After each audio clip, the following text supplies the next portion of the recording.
রাজধানীর উপকণ্ঠে পালকি, হাতিঘোড়া আর কারুকাজে ঠাসা আমেজ নিয়ে বাংলা বর্ষবরণে নেমেছে শিশু, কিশোর, তরুণ তরুণী আর সব বয়সী মানুষের মিছিল। কণ্ঠে কণ্ঠে ধ্বনিত হয়েছে নতুন দিনকে স্বাগত জানিয়ে নানা স্লোগান।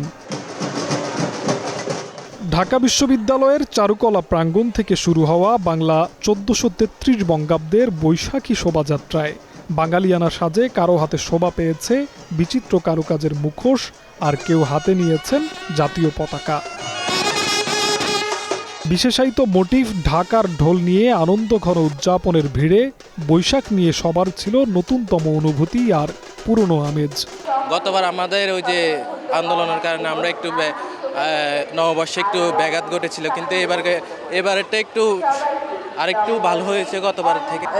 অনেক দিন পর যে এত স্বাধীনতা এবং এত ভালো লাগা কাজ করছে, এটা আজকে না বের হলে বুঝতে পারতাম না।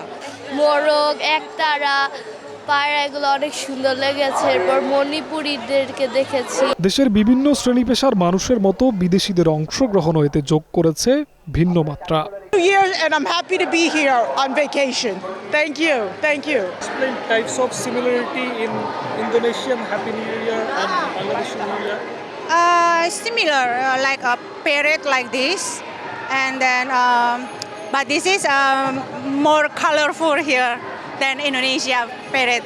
ঋতুচক্রের আবর্তনে আসা এই দিনটি জাতি, ধর্ম, বর্ণ নির্বিশেষে সবাইকে এক মিলন মেলায় সামিল করেছে, যা বাঙালির অসাম্প্রদায়িক চেতনার এক অনন্য বহিঃপ্রকাশ।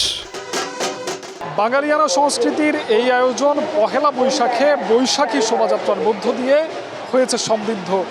আর এই সমৃদ্ধি কতটুকু সম্প্রীতির বন্ধনে রূপ নেয় সেটি এবার দেখার পালা। জিহাদ রাহাত, গ্রিন নিউজ, ঢাকা।